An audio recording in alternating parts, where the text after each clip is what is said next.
My God, it smells of feet in here. I mean, it just hits you immediately, doesn't it? It's hot, like feet fug right up your nose. You're being a right floppy cock, Rebecca. Why haven't you told Ted yet? Oh, I'm going to. When? Imagine doing something unforgivable to someone who doesn't deserve it and then having to look them in the eye and tell them what you've done. I don't have to imagine, I've done it. Year 8, I took a shit in Joanna Wellington's locker. I apologised, I was uninvited to her birthday party, and then we patched it up a week later. Just fucking tell him. Sorry, why did you do a shit in her locker? I don't know, I was 13. What, teenage girls are like mysterious and dark and dangerous.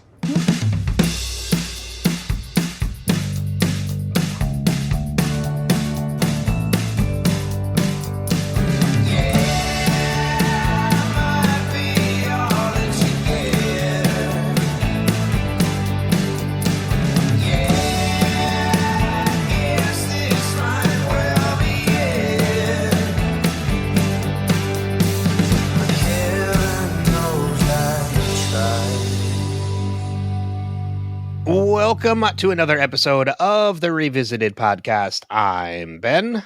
And I'm Kristin.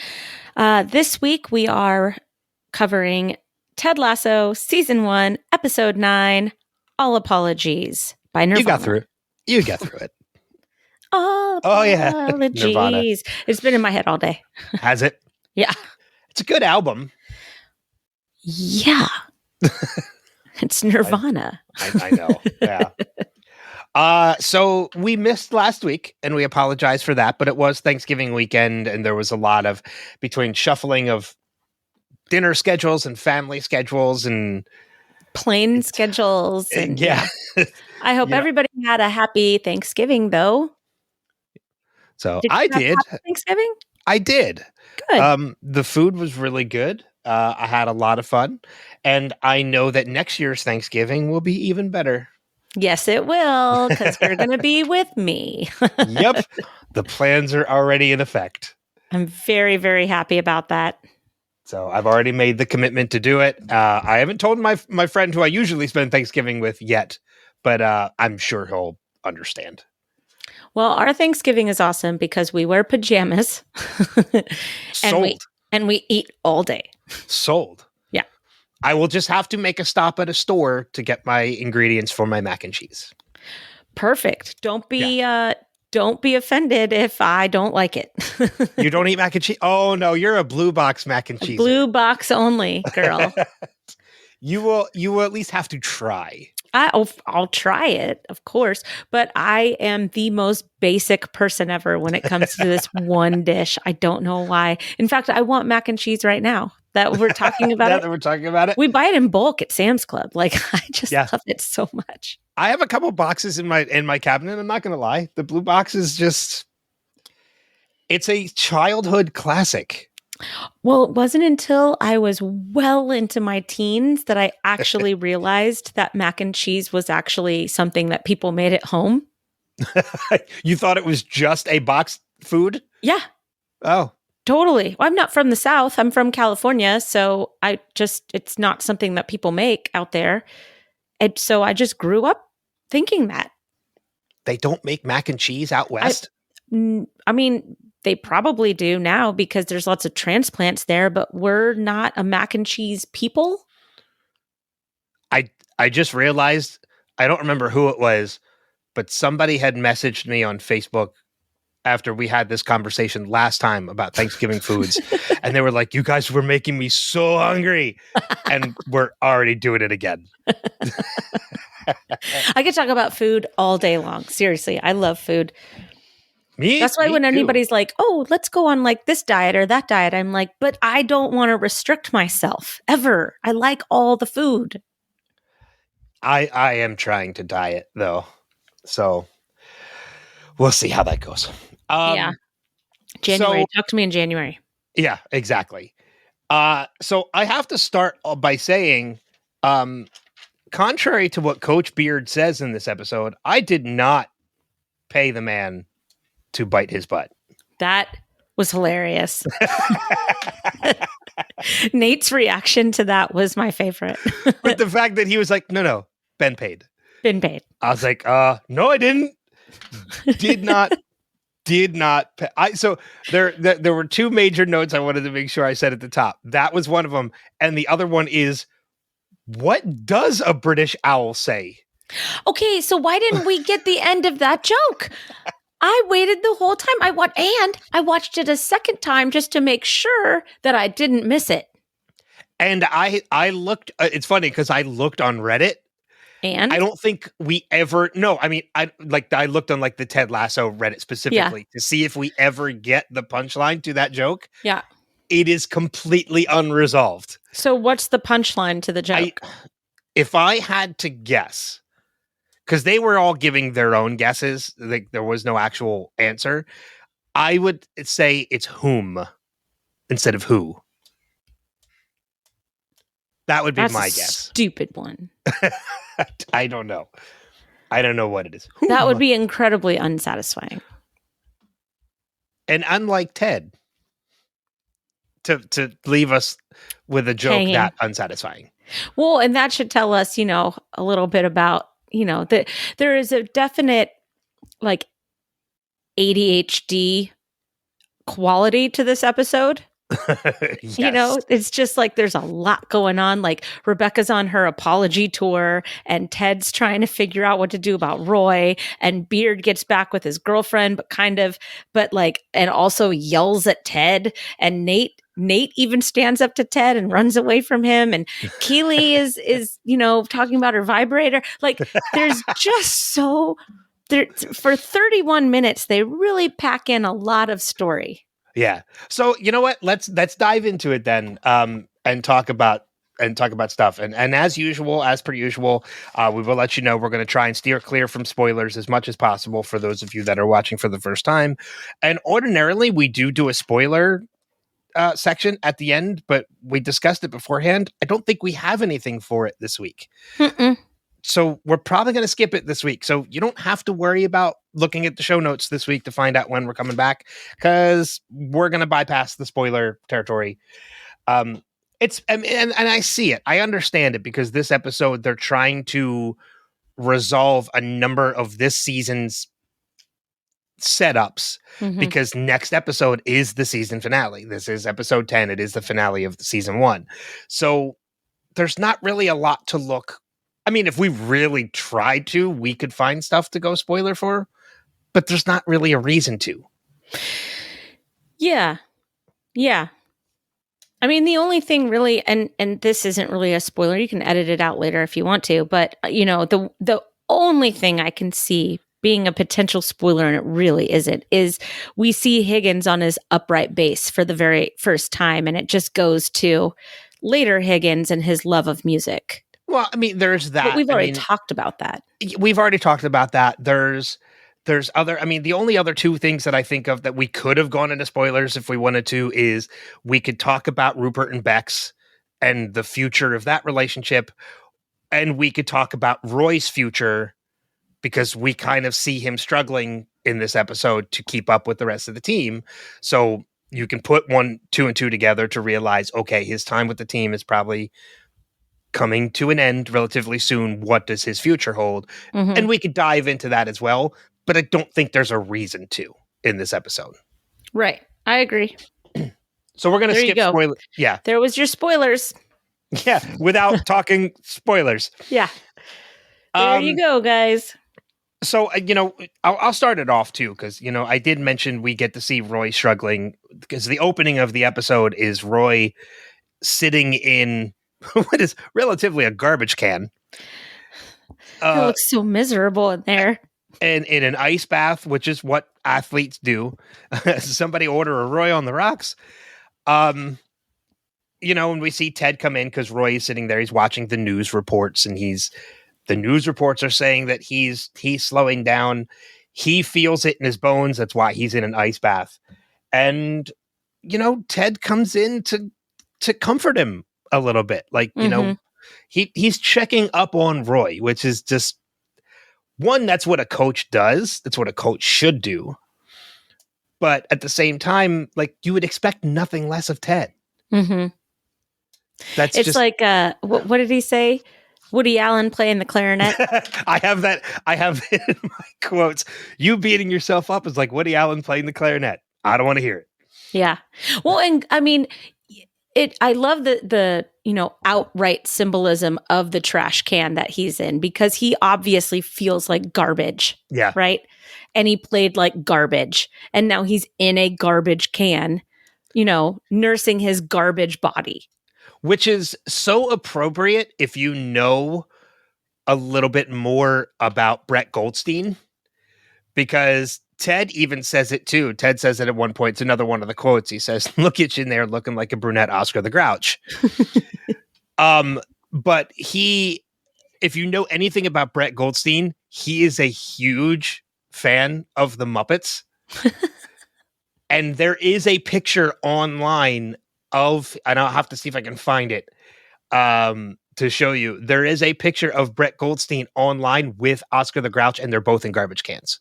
I love that. It's such a good, I think I made it my Facebook cover photo at one point too. I can't remember if I did or not, but he is such a fan of the Muppets. So to hear Ted call him a brunette Oscar the Grouch, I thought it made me laugh because I know that about Brett Goldstein. Yeah. Yeah. I love that. That's awesome. I kind of love the fact that we've got this new generation of the team coming in while he's in his own, self-inflicting misery. You've got Danny Rojas that just comes in and he's just like, "Hola, amigo, la la la la, football is life." And then he just starts singing in the background. And Roy's just like, "I hate everything and everybody." And he just goes back under the water, which I've tried to do that in an ice bath before, and I can't even imagine, like, that whole situation is just completely out of my realm of possibility. I don't relate at all. It's a shock to the system when you go under the water, either in an ice bath or a hot tub. Like either one, when you go underneath the water, it's like a shock to the system. Ice bath in particular, because the heat escapes from the top of your head.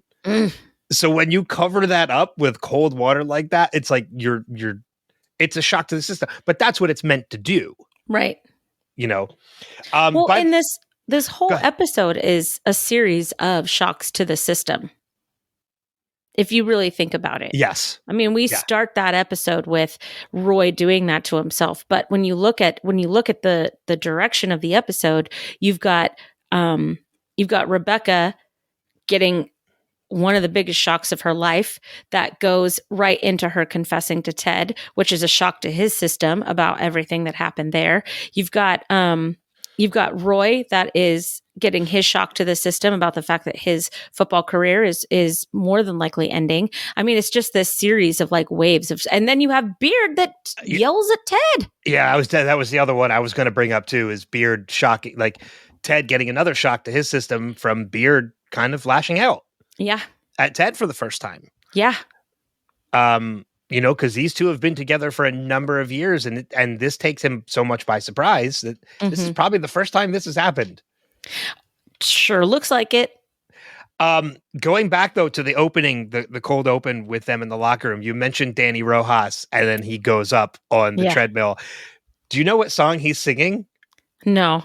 He's singing the opening to Ted Lasso. Oh, because he is? That's why he goes, "See," and then it goes into the from the opening of the theme. That is amazing. I didn't even notice that. I got to go back and watch. That's awesome. He is singing the Marcus Mumford opening to Ted Lasso, and it transitions from him doing the C into the of the theme music. I love that. It's so cleverly done, but it's if you're not paying attention, it can be easy to miss. Apparently, I was not paying attention either time that I watched this episode. Yeah. So that was a lot of fun when I got to see that as well. That was fun. Let me see. What else do we have? Yeah, because I have Danny singing the theme music. So let's talk about, we talk about shocks to the system, and I think that's a good way to kind of approach this episode, because you mentioned the shock to the system that Rebecca gets – from Rupert, but I think she gets another one a little bit before that. because when she's doing the photo shoot, Ted comes in and gives her the biscuits, and Keely comes in and pulls her aside, and they have their conversation. Mm-hmm. And I didn't write down any of the conversation about how Keely shit in somebody's locker. That was hilarious. That was absolutely hilarious. Although I'm pretty sure if you're listening to this podcast, I haven't, at the time we're recording, I haven't chosen it yet, but it is probably the clip that I put at the beginning of the episode. So, why'd you take a shit in her locker? Well, I don't know. I was 13. 13-year-olds are mysterious.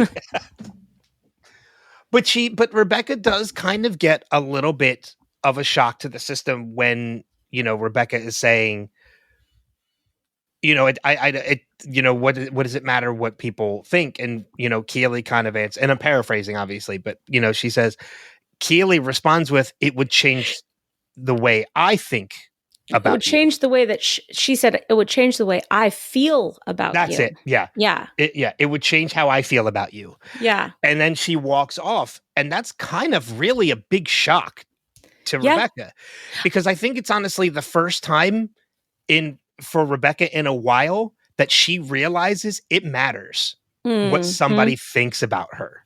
Especially someone that she is considering a friend. Yeah. With Higgins at this point is just her employee. So she can rationalize the way that he told her off and kind of toss him to the side. But with Keely, she doesn't employ her. Keely is a friend. Keely expects nothing from Rebecca in return at all. Yeah. And except for friendship, honesty, integrity, the pillars of what you should be as a person, and especially as a friend. And Keely holds these values very dear to her, because I think that the one thing that she's always had is her integrity and her honor and her honesty. And she expects that from others as well.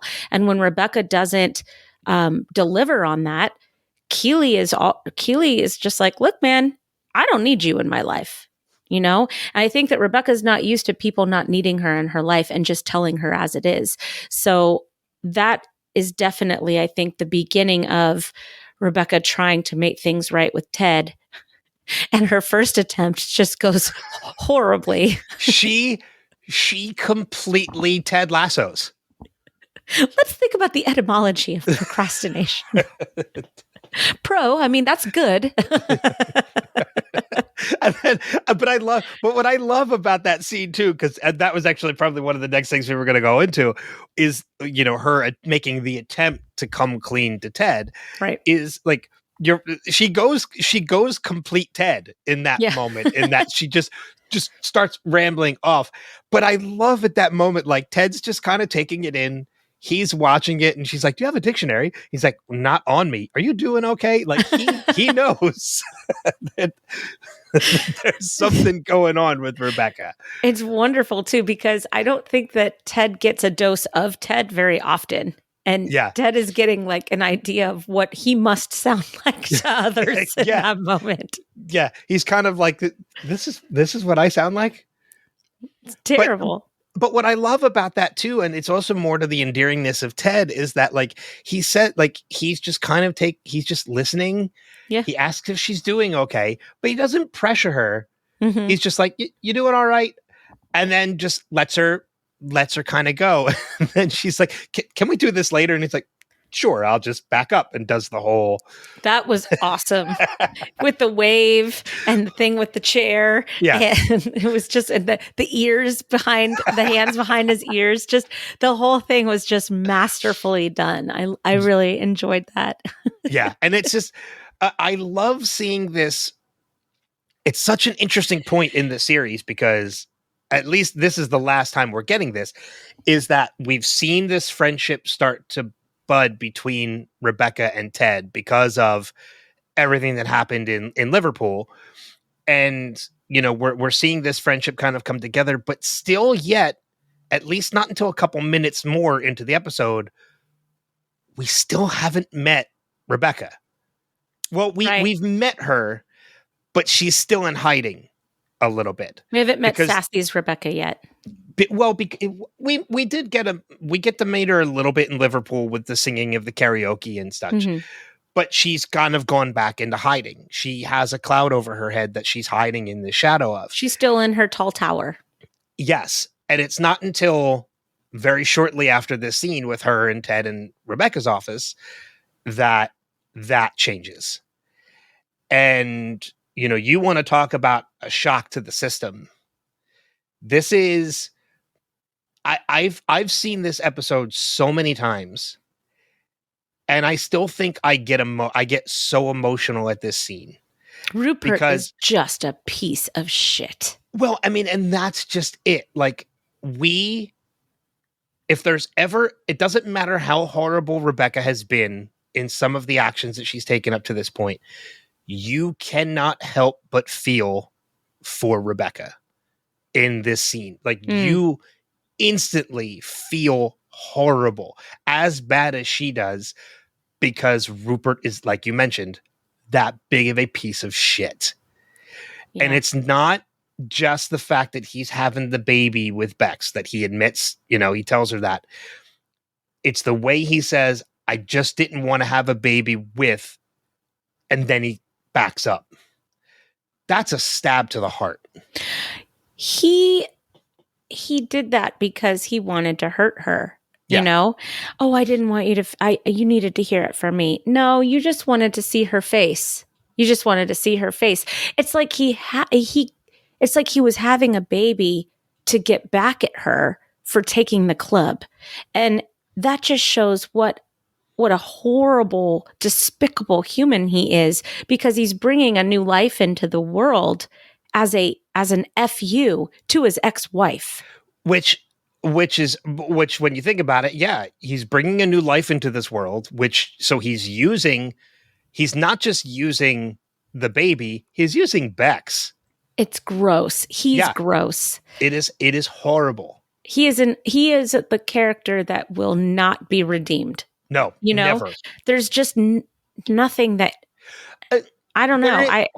There is one moment in the show where they lead you to believe there might possibly be a little bit of redemption. And I'll just say the words food fight and leave it at that. Oh, yeah. But outside of that moment, there is never a moment where there is any redemption for Rupert. Right. And you're right. He is an absolutely disgusting person. And like I said, you feel as an audience member, you feel that stab that Rebecca is feeling. Yes. Because that is when I start to get emotional. And I think it hits me more now knowing the person that Rebecca is. Yeah. Well, one of the great things about this scene, though, or the outcomes of this scene, is that you see her non-verbally realize it doesn't matter what she does to this club. It doesn't matter what she does, where she is at that point. Rupert is never going to be hurt by her. There is nothing that she can do, and that's going to hurt him. And he's doing the same thing to her that she was trying to do to him with his football club, except she sees how despicable it is to bring a baby into the world just to spite her. And in that moment, I think she realizes how truly awful she's been. And that doesn't even measure up to how awful Rupert continues to be. That's a good way to look at it. I never really saw it that way, in that she is seeing Rupert use other people to get back at her, and that makes her realize the actions that she's been doing the same way and how it's been hurting others. Because her next words are her apology to Ted, and it is one of the most heartfelt moments of the whole season. And the things that she says is directly related to how Rupert was making her feel, and seeing his actions and how it has affected her and how he has used other people to do it. And so she realizes in that moment just how truly wrong she's been. She knew she had to apologize to him. She knew that what she was doing wasn't right, but she didn't know how profoundly wrong she really was until that moment. Well, and I also think there's a combination of that and the fact that in this moment right now, she's been hurt so much that I don't think she thinks it can hurt anymore. So she has nothing left to lose at this point. It's true. Yeah, she's at her bottom. She's hit the bottom. Yep. Yeah. She's hit the bottom. So it doesn't matter if she comes clean to Ted now or not, and it costs her everything. She feels in that particular moment, she has already lost it all. Which is interesting because just a few hours prior to this, she was at a photo shoot for Women in Football. Yeah. And, just going about her day thinking everything was, the way that it should be and who cares about any of this. And then, you see just a few short hours later, her have her own, I call it a come to Jesus moment, right? Where she's just like, oh my gosh, what am I doing? What have I done? Yeah. It's because you're right. The moment Rupert leaves that office, the first thing she does is she walks down to the locker room with no regard to what's happening in the locker room because they do a great job of showing us two male asses. Butts. Lots of butts. Yeah. But she's oblivious to it all because she has a destination. Right. Walks right past it, right into Ted's office and says, I have we need to talk. And the first words out of her mouth are, I'm a total bitch. And Ted's like, well, that's new. That's new. I loved that. Well, that's new. But I mean, and again, like I said, how we feel for Rebecca when she's face to face with Rupert. This is the prime example of how this show does a great job of being able to make you feel absolutely gutted emotionally and just completely turn it around on a dime to make you feel better. Yeah. Whether it's making you feel sad and then laughing or making you sad and then happy. This show has a number of moments throughout the series. And I think this is really the first major one. It's a hopeful show. And the reason why it's a hopeful show is because of Ted Lasso. And he proves just how remarkable he is in the moment that he forgives her. And he just says divorce is hard. It makes us do crazy things. I mean, they're both broken and trying to repair themselves with this football club. And I think this is the episode where they decide that they're going to also lean on each other to repair themselves by repairing each other. And that's really where their friendship starts to solidify and grow. It's a very, very beautiful episode for the two of them and where their characters will now eventually go from here. Yeah. I mentioned earlier how we've met the real Rebecca, but she's still in hiding. She's no longer in hiding now at this point. No, in fact, you see later at the end of the episode, she is offering to share her biscuits with Higgins. Yeah. To me, that was huge growth. Yeah. But what I love about, going back to the scene with Rebecca and Ted is, you mentioned how, they're both broken people. Ted knows it. I mean, and Ted also will easily admit, because he does to Rebecca, he tells her, this job you gave me changed my life. Yeah. He knows it. He knows what that being in that position means to him. And he's not going to throw it away by holding a grudge because of what she did. Mm-hmm. He's done crazy things because of what he's been going through with Michelle. So he sees it. He sees it from the other side, and he's very easily willing to forgive. I think that that's just in Ted's nature, though, is to forgive. I mean, you see everything, that he goes through. I mean, he forgave Michelle for divorcing him. Yeah. Almost immediately. We see later in the series how he forgives others that have wronged him. And I think that is it's such an incredible sign of strength when someone is able to forgive another person and move on in the way that Ted does. Personally, I'm not that quick to forgive. It's very difficult for me to forgive somebody. And I wish that I was like Ted. I wish that I was able to be a goldfish, Well, Well, we said this about Ted very early on in the podcast, is that, for most people who live by that old adage that, to get respect, you have to give respect. Mm-hmm. Ted is built differently. Mm-hmm. Ted gives you respect from the start until you give him a reason not to have it. And then he still respects you. And then even still, yeah, like, because we'll see that coming up with some characters who really wrong him. Ted still holds no ill will to them. Still is rooting them on. Yeah. And to be like that, to even just strive to be like that is a really, really incredible feat. So, I just love the way that this entire scene was written. I love that that Ted just kind of lets it go, and he's like, "Hey, it's good to see you. Come on down here." Well, and that's bring pizzazz to the room or whatever. That's one of my favorite lines from this entire scene. Is the very end when he says, "It's good to see you down here. You should come down here more often. You liven up the place." Yes, that's what. Yes, I'm like, man, like that's such a. Because he ends the scene by making Rebecca smile. Yeah. And she needs that. And she has unknowingly surrounded herself with amazing people. Well, because look at what Rebecca's next action is after that. She goes to Higgins. That was a big one for her. And, you mentioned earlier about how she kind of looked at Higgins as just an employee and she was okay with it. I kind of have some notes on that because for her to go, we saw in the last episode where she tells Higgins, we used to be friends. Mm-hmm. There was a friendship there. Mm-hmm. And I think it's always been there, but it kind of got buried a little bit. And then Higgins wronged her. He did. Higgins, we can't forget this. Higgins wronged her.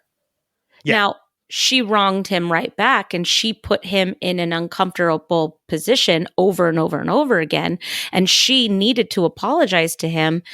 He did apologize to her last episode, and it was genuine and heartfelt. So he has done that, but she has to forgive him just as much as he has to forgive her. There is a definite mending of fences that needs to happen there. And we absolutely get that in this scene. We see Rebecca go to Higgins's house and seeing her laughing at Higgins playing the upright bass with the Van Dyke on his face. It's called a Van Dyke after the 17th century Flemish painter.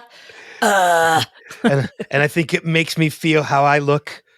Chill. I dropped my microphone. I'm so sorry. Because he looks like he's a disaster. Yeah. Yeah. And my favorite line from that scene too, and this is the moment too where I think where you realize the friendship that Rebecca and Higgins had has always been there. Mm-hmm. It was just going through a rough patch.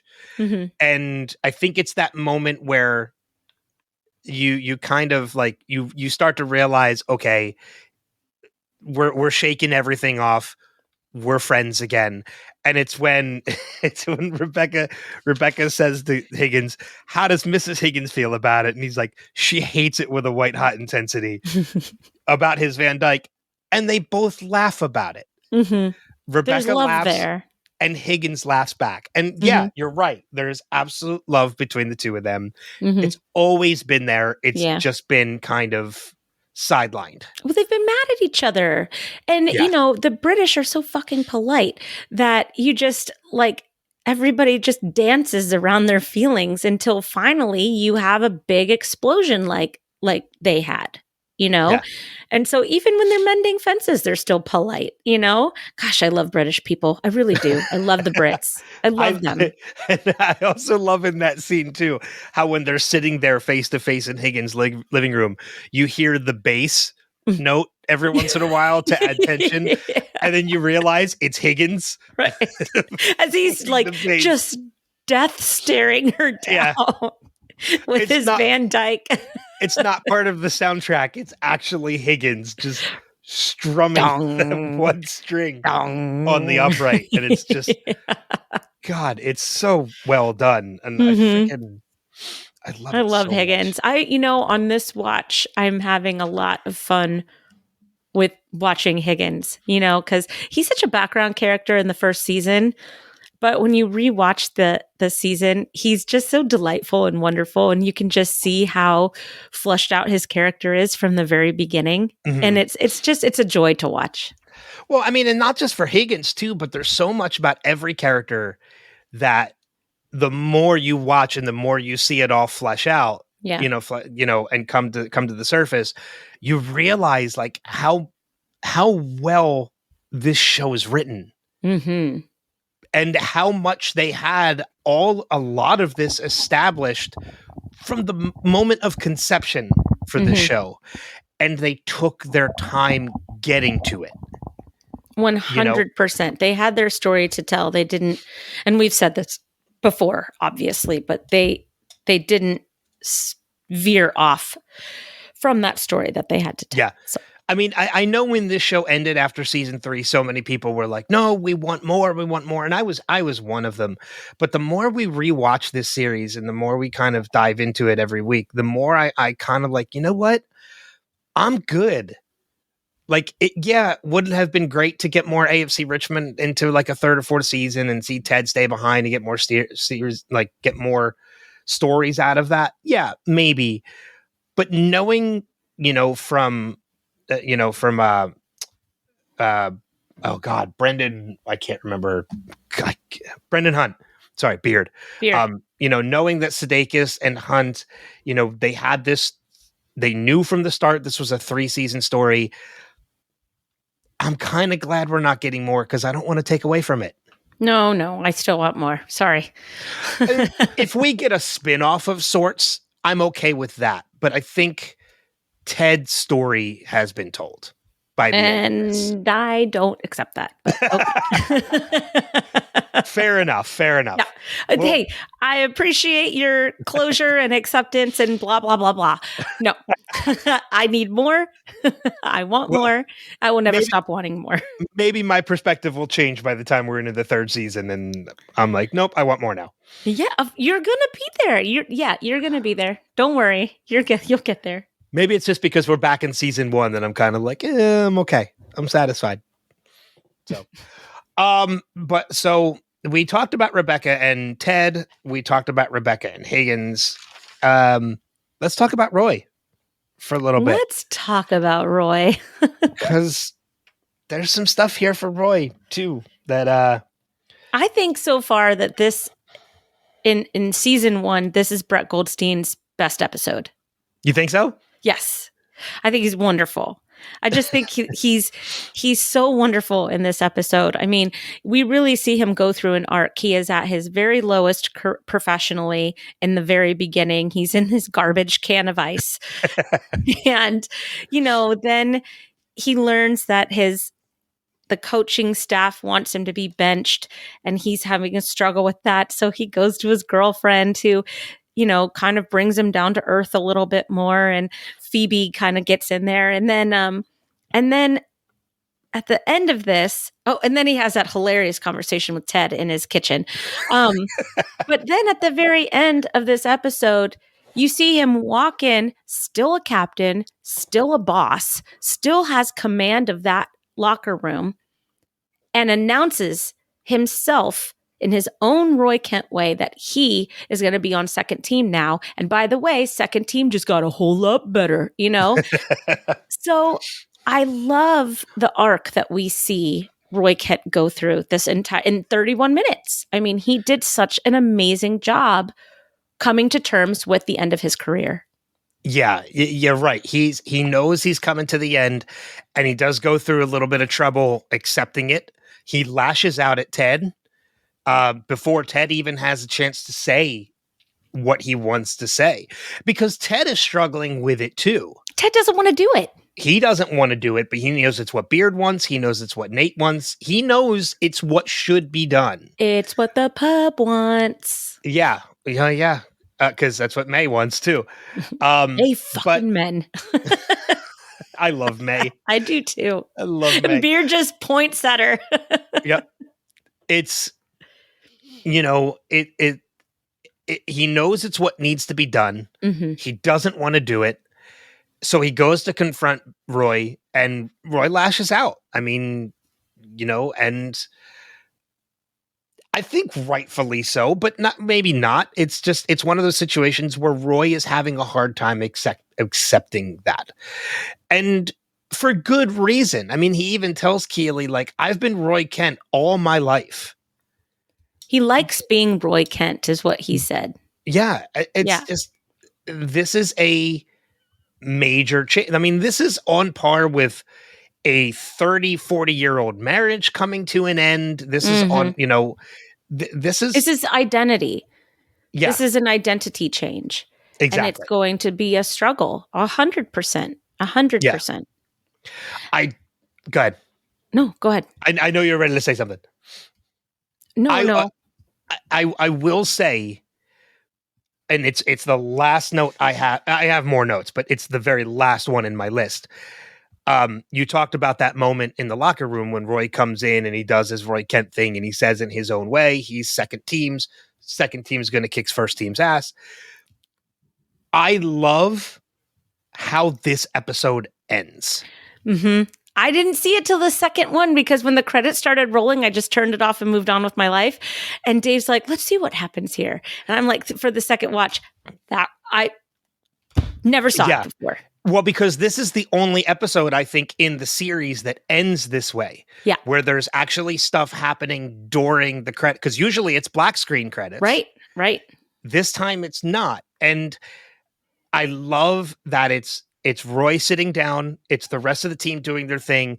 But then you have, you have Sam come up. They have their own handshake.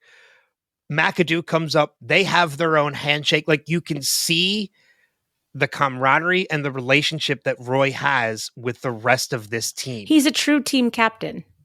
And he is the last one to leave the locker room, even after Ted and Beard leave. And the last thing he does is he looks around to make sure no one's looking. That's the best part. And then he touches the believe sign before he walks out of the locker room. Yeah, he does. And it's a sweet moment. Yeah. And it then shows it goes that to black. He's starting to believe in Ted Lasso. Yeah. He's starting to believe in Ted Lasso. And that's exactly what it goes back to the first episode when Beard says he's going to be pissed when, he'll be furious when he goes, he's going to hate it when we win him over. Yeah. And they've won him over, because they didn't force him into any situation. They led him into making his own decision. Which is what a coach should do. Right.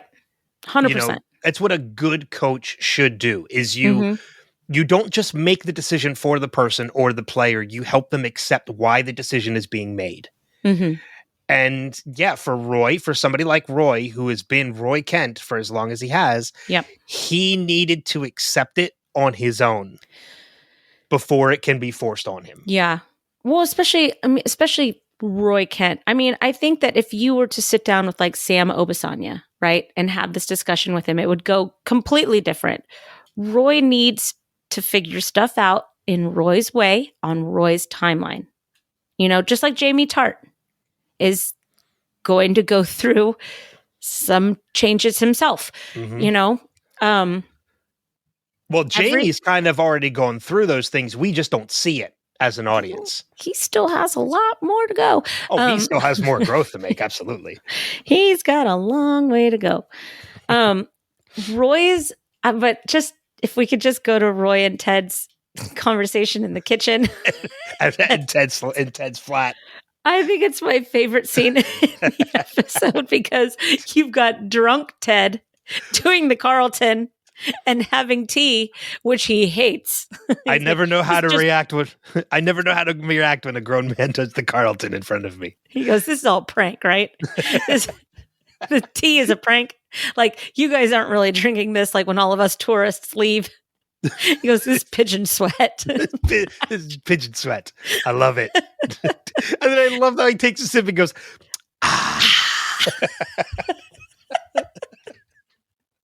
because he's totally playing with Ted in that moment. It's just the relationship, like Roy Kent has he was perceived in the first couple episodes as this hard ass, but like the more Roy we get in this season, like the more you realize he really does have a heart of gold underneath that gruff exterior. Yeah. We see it with Phoebe, like we see it with Keely, and we're seeing it now more with Ted. Mm-hmm. And I love it. Like when it comes to the team, he has to keep up that exterior because he's the captain. He's got to be the leader. He's got to be the man in charge, the one to lead the team. But he's okay letting his guard down now a little bit with Ted. Right. Which just makes for some great moments. Which, that's the first barrier with Roy, is letting down a little bit of his guard. But we still got some more to chip down with Roy, but it comes at in a hilarious way over the course of the next season. So I'm getting very excited about what's to come. Yeah. Well, even still, like we saw, there's a moment here where Roy actually saves Ted's life. He totally saved Ted's life, and I'm glad you brought that up because I think that's a very low-key, high-stakes moment in this episode. Like, Ted was about to die. Yeah, Ted was about to walk out into the middle of the street looking the wrong direction. When a bus was coming.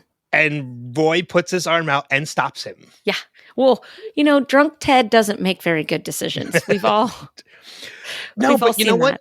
And you know what? That made me think, too, that, we talked about this a little bit earlier in earlier episodes, how they make you kind of they kind of make you believe that there's a possibility Ted might have a drinking problem, which is not the case. At least we're going to find out further. It's not the case. I wonder if maybe they were planning on something like that and were planting the seeds for it and just never followed through or realized it wasn't necessary. Or, Ted was just going through a tough time and he had a couple nights where he self-medicated. And this was how he was coping. I mean, this is an adult show. We're not teaching kids anything. And us as adults, sometimes we self-medicate. Sometimes we are going through such an awful time in our lives that we just want to make the pain go away. I'm not saying it's the right decision, but it is a decision that is made many times over. Yeah. And to ignore that is irresponsible. Yeah, absolutely.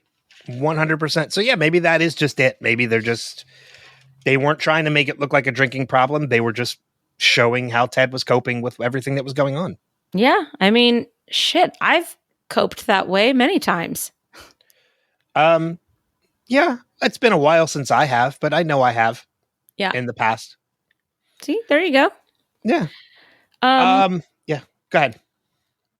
Well, I was just going to see if we were going to go any more with Roy or if we could turn it over to Beard. Let me see. We did mention a lot about Roy. I think we did cover most of it. But I agree with you. That scene in Ted's flat is one of the funniest scenes of the entire episode. Oh my gosh. When he had the peanut butter fingers. I was just going to bring that up. He's like, oh, what do you have, a nut allergy? He's like, no, I've got a finger allergy. Yeah, me too. Me too, Roy. Me too. And then he goes to make tea and I'm like, I said out loud, wash your hands. What are you doing? Like, it's just so gross. Well, what I love too is like first off, it's a reference to the open jar of peanut butter that he mentioned earlier in an earlier episode. Even though Roy kind of agreed, where he's like, yeah, that's kind of a good idea. And then he sees it in action. He's like, no. It's like, never mind. And it looked like it was crunchy peanut butter. Well, but I'm a creamy over crunchy too, but I'm okay with crunchy now. But it just looks worse. Oh yeah, it does. Is what I'm saying. The fact that Ted has 2-day-old pasta water on the stove shows his mental state. It's pasta water. You dump it in the sink, you give it a rinse, you dry it, you put it away. And he couldn't even do that. That was like, look, I've learned in my experience of like watching cooking videos and everything that sometimes it's okay to save pasta water, but you use it immediately. Yep. You don't save it for 2 keep days. It for 2 days. No. And why do you have pasta water? Because I use a strainer like a normal human. Well, okay, I see Ted's not doing any culinary, masterpieces in that kitchen with his open jar of peanut butter. True. I was going to say they also do make pots that have strainers that you just lift out of the pot. Mm-hmm. So I could see using one of those, how the pasta water could be left behind, but it had a lid on it. Yeah. So no, you're right. Why was there pasta water there if he strained it? That's a good point. I don't know. Yeah. Because it just goes to show that he's just, living a bachelor depression life. I don't know. He's just, his brain is not present. Even as a bachelor, I have never left pasta water on the stove for 2 days. Maybe I've left the pot in the sink to be cleaned for 2 days. Yes, we've all done that. But never pasta water on the stove for 2 days. That's horrible. Yeah. Agreed. Well, but it would have been worse if it was like hot dog water. Huh? Let's move on to beard. Yeah. Okay. Let's do that. The scene where Beard freezes out Ted is hilarious, especially when they show him again and he is completely on the end of the field. Oh, it's like that, is it? And Nate runs away from him. He's like, "Oh, are you going to do that thing where you pretend not to hear me and then you run off so that you don't have to?" That's a combo. Did I get a soda with that? I forgot about that line. I didn't write that one down for quotes. But again, like going back to what we said at the top of the episode, he says that joke, and then we never get the punchline. I know. Never. Maybe we get it later. I don't think we do. That's a bummer. Because, again, like I went on Reddit. I went on like a Ted Lasso thread on Reddit and I typed that in to see what came up. And there were a couple different posts. But it seems from what I read, I think it goes totally unresolved. We never get the punchline to that joke. Great. Yeah. I don't know why. British owl. Hang on. You're going to look it up while we're talking? Yeah, I'm going to look it up right now. Does a British... Oh, what does a British owl say? I have no idea. I think it's going to take you to... I think it's going to take you to like some Ted Lasso threads. There's nothing there. I mean, I would just... Oh, you never... Ted Lasso quote. Wait a minute. Lassoism.com. Coach Beard. Hey, you never finished your joke. Ted, what joke? Coach Beard. What does a British owl say? Ted. Oh, right. Whom? Coach Beard. Worth the wait. Season 2, episode 5, Rainbow. Oh, okay. So I guess we do get the resolution to it. And it was whom. Okay. Whom.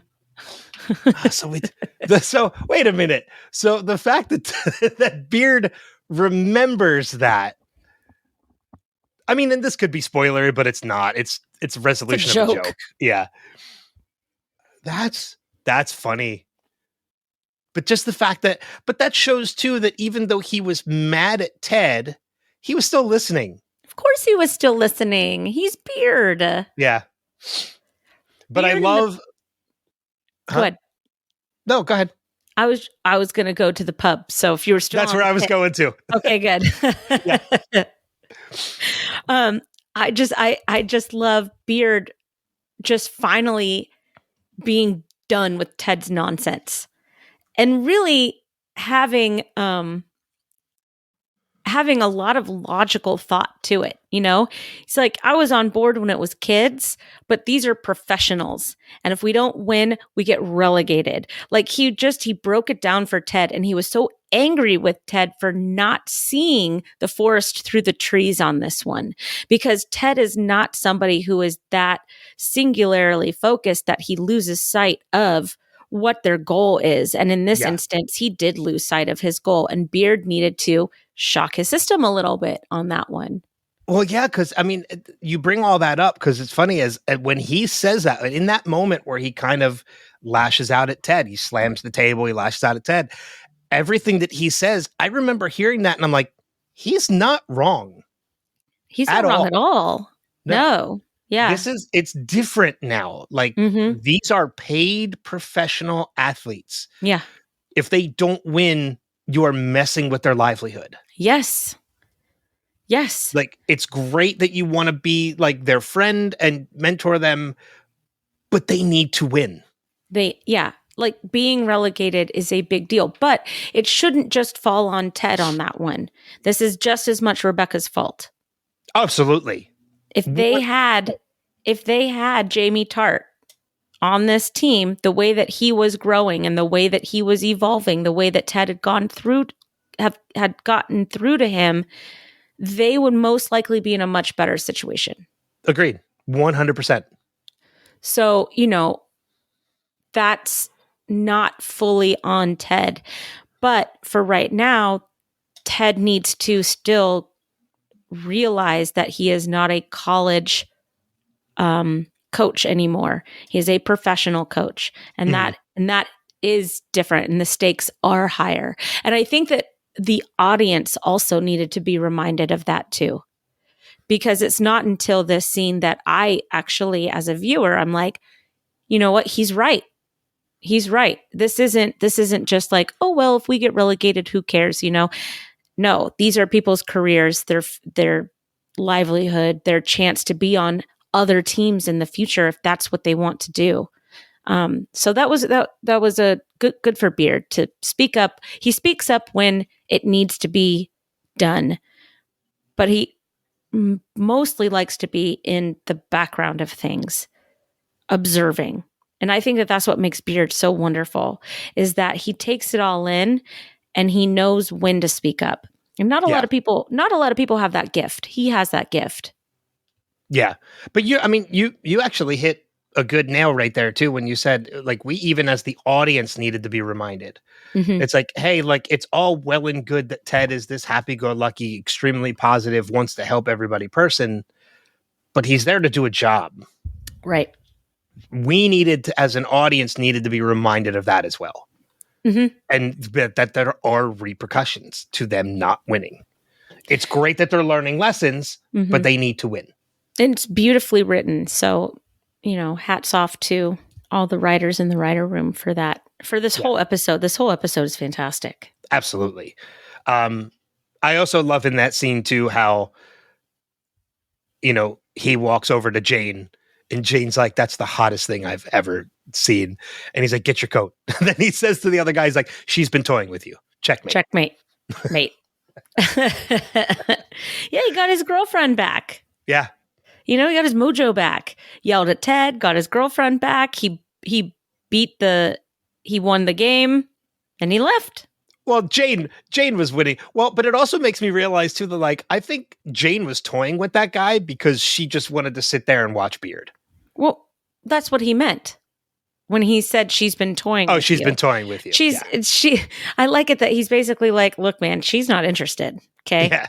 This has all been a show for me. She's here for me. Yeah. Yeah. Which, who knew that the pub had a chessboard?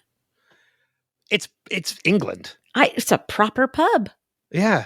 I got to get to England. I really want to go to an English pub. I really do. On a rainy day in the middle of the English countryside. Oh, I know your dream, because you want to sing pub songs and all that fun stuff. Yeah. I can't wait. And I want to have shepherd's pie. Oh, fish and chips for me. I'll take one of each, thanks. All right, fair enough. Yeah, I'm good with all of it. Yum, yum. Again, food. Love it.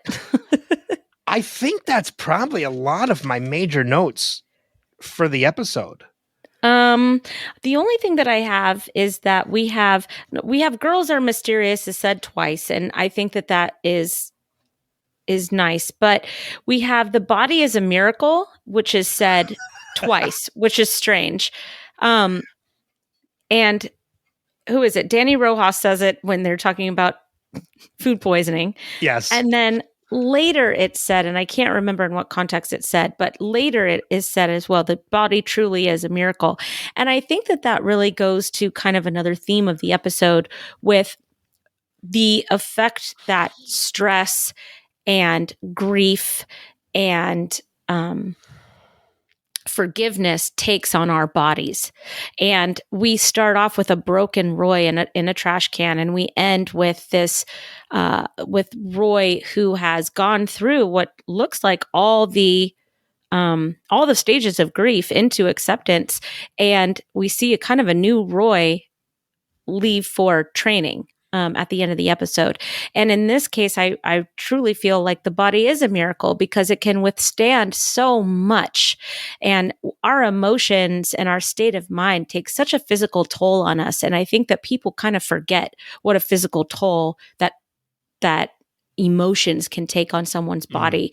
And it's nice to be reminded through the writing that the body is a miracle in every sense of the word. Yeah. Yeah, that's a good point too. I didn't really pay attention to that. I kind of didn't look past the whole body as a miracle thing more than just a joke in the line of dialogue, because it is. It's just but it's the exact same line is said later in the episode. Yeah, and so I was like, okay, they're clearly trying to tell us something here. So I wanted to just kind of think about it and meditate on it for a little bit, and that's kind of what I came up with. We didn't really touch base either on.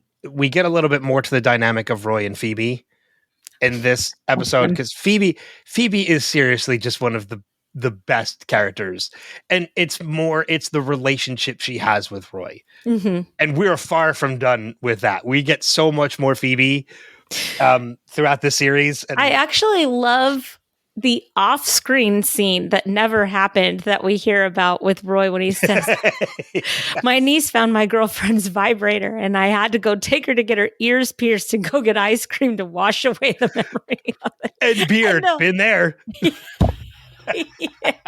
whole locker room was all like, oh yeah, we get it. It's just, but I mean, like, even in that scene too, where Keeley is trying to help Roy kind of get a little bit more of acceptance, where he's ready to talk about it. It's that whole conversation, how he says he likes being Roy Kent. He doesn't think he can just be some bloke named Roy. And Keeley brings fuck all. I love it. Keeley brings Phoebe over, tells her to close her eyes and describe Roy. Yeah. And it's the most adorable thing, because not once does she say football player. His beard is scruffy.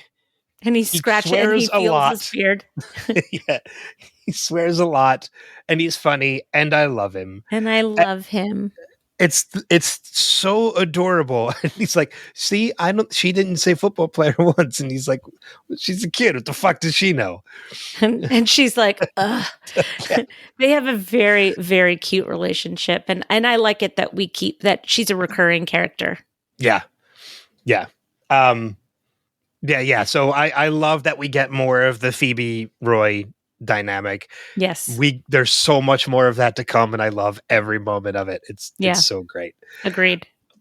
Any other major points to talk about? No, I'm good. All right. So we're going to bypass spoilers, because we really don't have a lot to talk about on that. So that's going to take us into some of our favorite quotes of the episode. We've already said a few. I have one. I didn't really prepare like I usually prepare for these episodes, but one of my favorite things that Rebecca says to Rupert is, "You're almost 70 right now.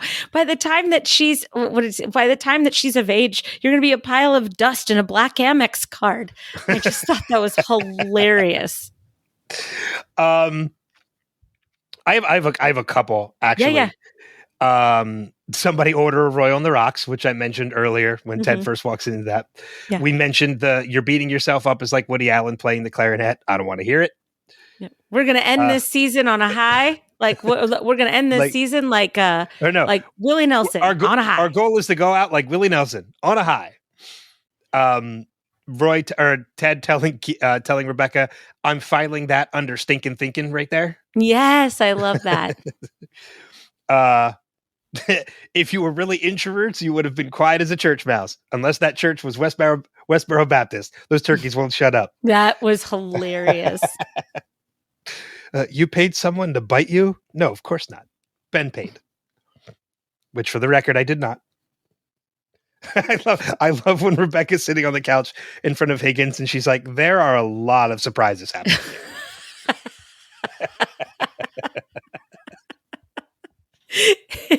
Everything that Higgins says in that scene is gold. Everything. I mentioned that I never know how to react when a grown man does the Carlton in front of me. I also like when Ted's talking about the Fresh Prince of Bel-Air and how he said he was going to stop watching when they switched Aunt Viv's. And he was like, but I was always going to take a moment and sit right there. Yeah. Then he gets in a fight with his upstairs neighbor. He's like, that's been a thing all week. Sorry, Mrs. Shipley. And then probably one of my absolute favorite lines is in the scene with Keely, Roy, and Phoebe. When Keely says, I don't want her to find my vibrator. He's like, yeah, that's going to be a problem. Her mom said no electronics.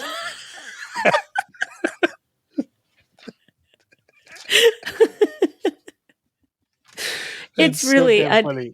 And even the pub trio, they even all had their own special little lines too. Is that your old girl over there? Oh, that's bloody rough, or something like that. Bloody brutal, I think he said. And then, who's the big black one? Is he Jeremy? No, that Paul. Paul. Okay. Right? Yeah. I like it when Paul goes down and he says something to him, but then he grabs Beard's beard and he gives it a tug at the very end. Yeah. Kind of like your beard, man, shape up. You got this. I'm looking to see if there's any. No, they don't have. I was looking at IMDb to see if they had any listed quotes, and they don't have any worth seeing that we haven't already said. Yeah. Well, they're all just so wonderful. And then May, A fucking men. A fucking men. I said this to you before we started recording, but this episode in particular, and even more so as we go through, has made me realize how much of a crush I have on Hannah Waddingham. It's just, I posted that on my Facebook page too, and most of the comments are like, yeah, how can you not? She's truly wonderful. She really is. But, they all are. I love every single one of these characters. Oh my gosh. One of the best lines of the whole episode, Nate has when he walks in, he goes, I know girls like shoes, but come on, ladies, this is going a bit too far. And then immediately he's like, I'm sorry, that was sexist. That was sexist. And I'm starting to think to myself, that was hilarious. As a woman, I approve it. Well, I also love a little bit later on too, when they're back in the locker room right before Roy comes in. And, Ted's getting ready to address the team, and Beard comes in and they kind of nod as in like, yeah, we're okay. Yeah. And Nate comes in. He's like, I realize this isn't the best time to apologize, but I was losing sleep over this. And he's like, you know what, Nate, we're good. But do me a favor, apologize to me in your dream. So we're good on that side too. I know. I was like, oh, of course. I was pecking your eyes out like a crow.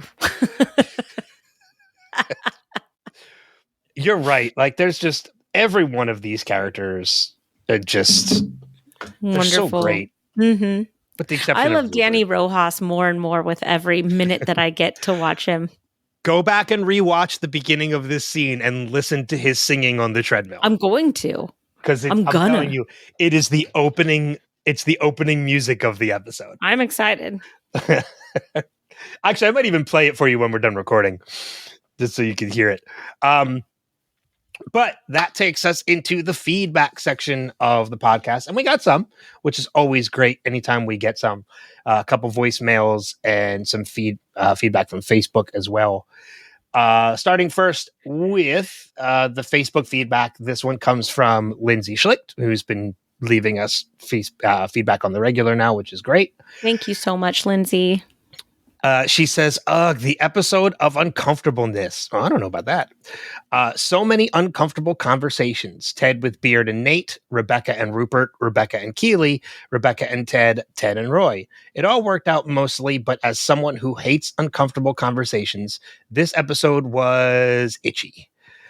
Bit spoilery here, so feel free to skip, and I already read it. It's not. Rebecca's obvious hurt about Rupert having a child, knowing her future storylines, made me want to kick him in the nuts. He is the absolute worst. Mm-hmm.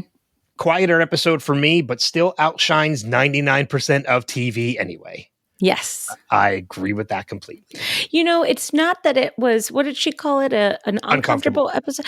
I think that it's just, you're not having uncomfortable conversations. You're having hard conversations. Yeah. You know, you're having the conversations that you really don't want to have, but you know that you have to have them. And there's just there's something that I have to do later today that I don't want to do. I don't want to do it. I want to hide from it and I want to not do it. I have to do it. And once it's over, I'm going to feel so much better. But I have to get through that hard part first. Yeah. So. Yeah. And I see that, but yeah, you're right. I don't think it's uncomfortable. I think it's just necessarily hard, necessarily difficult. I think. Yes. It's needed. It's needed for sure. Needed. Yeah, absolutely. And that takes us into the voicemails that we have, starting first with our friend Greg. Hello, Revisited Cast. This is Greg. And what to say about Ted Lasso, the penultimate episode of season 1? Well, while I can appreciate the love for the Diamond Dogs episode, I found this one where Rebecca gets over the hump to be more powerful, and that Roy kind of embraces the team first attitude and all that. One of the things that really makes me love this show is the callbacks, and not just callbacks, but like the repetitive jokes. Not repetitive. The jokes that they come back and they come back and they come back. And sometimes it's over the course of a season and sometimes it's over the course of an episode. And that's what we had here. Ted say teenage girls are silly and playful and mysterious, talking about Rebecca and the football ad. Keeley said, I don't know, teenage girls are dark and mysterious. I don't know why. Did they shit in her locker? And then at the end, Rebecca said, oh, Higgins, maybe he thinks you're playful and mysterious because of the icing on the biscuits. I love it. And every time I heard the word mysterious in association with, teenage girls or young girls or whatever, I was just like, man, it made me feel good because it was like, hey, this is this and this is that. Another one, the body is in fact a miracle, right? It's because you can have the 180s and, because new teeth push out the old teeth. And then there's some other things that I think only work either in the context of the show or maybe just with a British accent. Because my favorite insult in the entire show is you're being a right floppy cock, Rebecca. And I just don't think it has the same ring with an American accent as it does in a British one. And probably my favorite throwaway joke in the entire series. Oh, she might find my vibrator. That's going to be a problem. Her mom said no electronics. I was giggling incessantly the first, half dozen times I heard that. Some other moments that I'm sure you guys have talked about already. Rupert, my God, what a fucking twat. He told Rebecca about the baby just so he could see the breaking in her eyes. And you just realize how cruel and intentional it was. And it's so hard to watch. I'm going really long, but I'm sorry. Rebecca and what that led directly into the very much Margaret Whitlock or Whitmore or whatever her name was from Major League, where she walks through the locker room where all the guys are half dressed or whatever. And I mean, it was so powerful. And you guys have talked about Ted knowing what she was doing, and I don't think that he did. I think this came as a true surprise to him. I think just based on the visuals of his face, once she said it all, it made sense to her, or to him. But, he's been through so much in his life right now, that I thought it was great. And I thought it was both of them were phenomenal in the scene. Here's another one. I never know how to react when a grown man beatboxes in front of me from the pilot, or does the Carlton in front of me from this one. And then Ted repeatedly calling people big, dummy poo-poo faces. And then my favorite one was the, tease a prank, right? Like, you guys have to know this is horrible. I thought it was great. Anyway, I am way, way over on this, but thanks, guys, for covering this, and sorry for no feedback the last couple weeks. All right, bye. I forgot about the whole, you're being a right floppy cock, Rebecca. He's right, though. He's right about it. It sounds better when a British person says it. Yeah. Oh, yeah. If anybody over here said it, sound ridiculous. Yeah, it sounds stupid. Yeah. Well, we always sound stupid anyways. I stand by the fact that I think Ted did know that Rebecca was up to something. I don't think he knew to the degree. Yes, I was about to say the exact same thing. Yeah. I think he was shocked because I don't think he realized the degree of what was happening. Well, I think that he also went over there knowing that people were going to question this move anyways. So, I mean, he has a very thick skin, obviously, and so while this probably wasn't much of a surprise, I think it was a surprise that it got as far as it did. Yeah. Yeah, I can see that for sure. Yeah. I would love to have Greg on as a guest one week because I love him and he's fantastic. And he has really good insight. Greg, you have really good insight, and I appreciate that about you. And I appreciate the fact that you will call us on what you don't agree with. So thank you. Even though we continue to disagree with you. That's fine. I don't care. Always have to be in agreement of everything. No, never. Ready Player One. What? God, don't start. Don't start with that one. All right. We have a voicemail from Steve Brown. Hello, Ben and Kristin. This is Steve, and this is for Ted Lasso, episode 9. All apologies. Roy just called Danny an a-hole. Ted's take on little girls is just hilarious. And now Keely tells this just gross story about when she was a kid and she pooped in somebody's locker. How in Ted's phone, did it say Rebecca DeBoss? Beard has some mysterious things happen to him in his past. Paid to bite someone in the butt? Rupert is such a jerk. This is the way he tells her that his girlfriend is pregnant. Whole conversation is just... Rupert is such a jerk. Man. Waddingham is so... Waddington is so good. I mean, you can just see it in her face, that holding back the tears and the eyes are... Oh, great. Wow, I'm getting choked up with this. Is Rebecca coming clean about everything? Wow, and Ted forgives her. I forgot about this conversation. It's so cool to see, and they're both so good. Rojas has good perspective. Beard and Nate both ignoring Ted. Higgins playing jazz upright bass is just incredible. Keely just said our body is a miracle. And isn't that the same thing Danny Rojas just said a few scenes ago? The body is a miracle. Beard is vocalizing something that I have had like in the back of my mind since the first time I watched this series. And this is that when they were at Kansas, they were with amateurs, they were with kids. Even though these soccer footballers are still young, most of them are young, they're still professional athletes. I got a finger allergy. The Carlton. It's so great.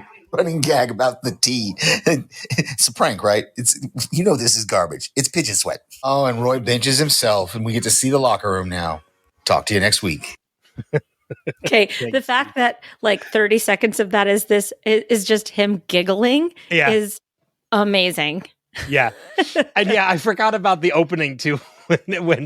When Roy asked Ted, like, is everybody gone? He's like, everybody except Danny. He's still out there running trails. And Roy's like, oh, what a little asshole. Yeah, that's wonderful.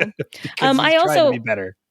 Forgot that I wanted to just mention from Greg's voicemail when he mentions the new teeth push out the old teeth. And I think that that's another, theme of this episode, is that we're out with the old and in with the new. And I just like the subtle ways that they wrote that into the script.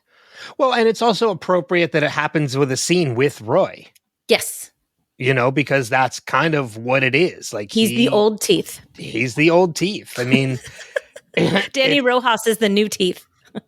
Yeah. And it's sad to think of it in that sense, but it's the truth. Yeah. So, but thank you guys for the feedback as always. And as always, we encourage you to leave feedback if you have any.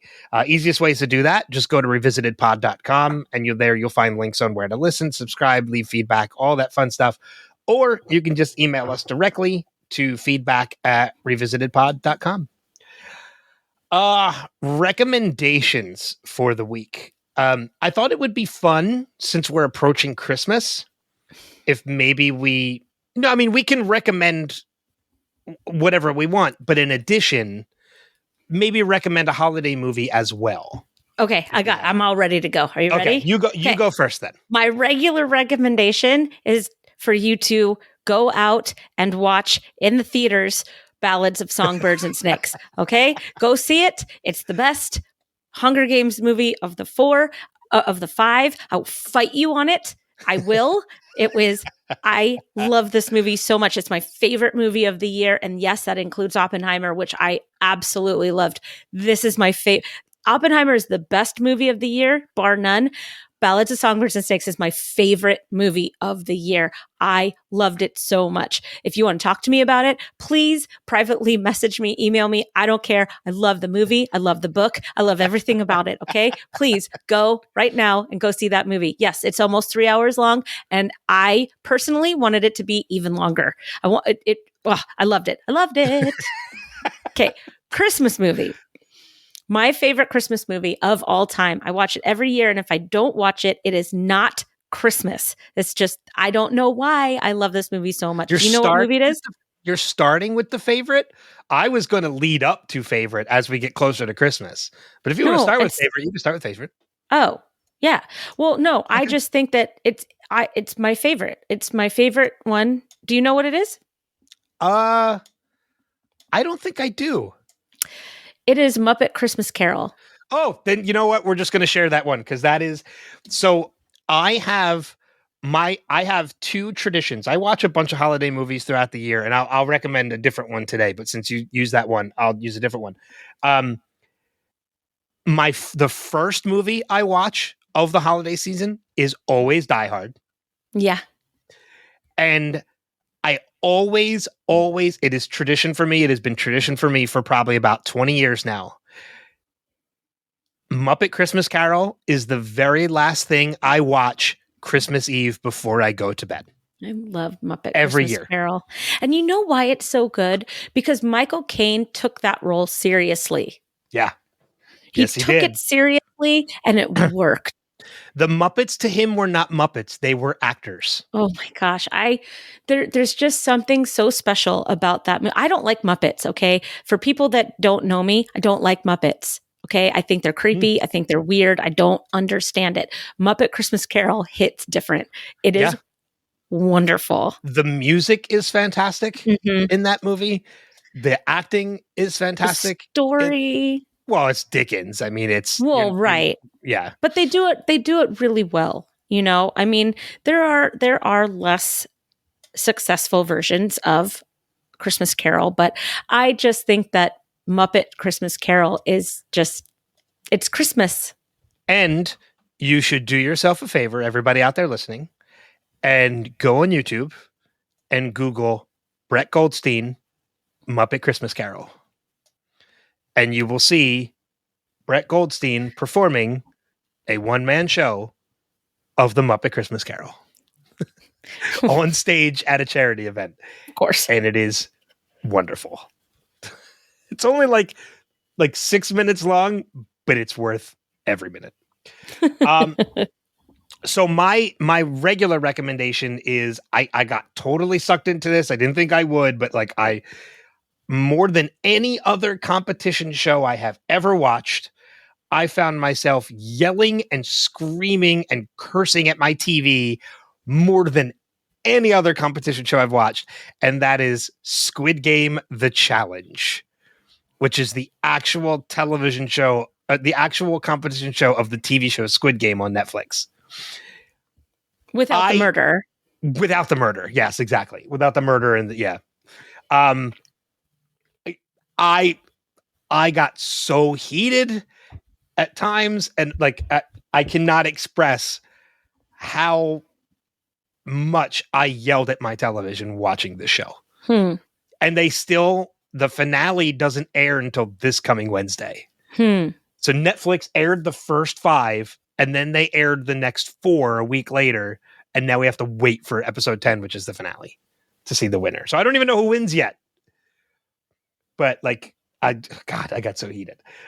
As for my Christmas recommendation, Muppet Christmas Carol was going to be the one I was going to recommend closer to Christmas, and I still probably can again.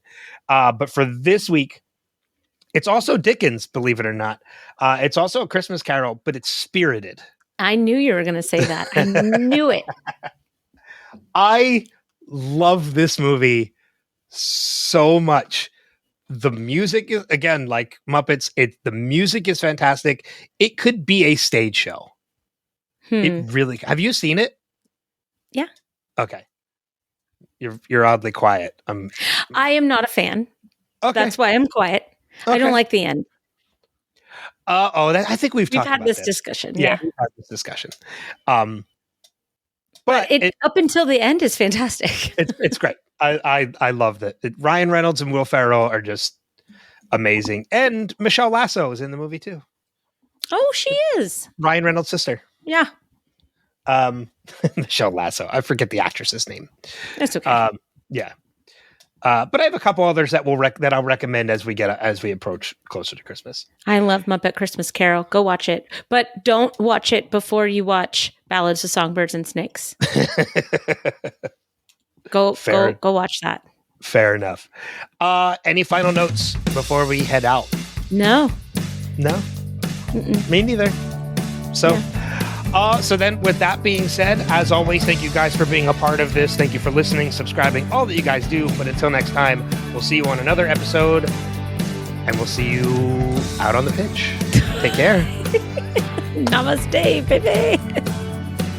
You struggled hard with that one.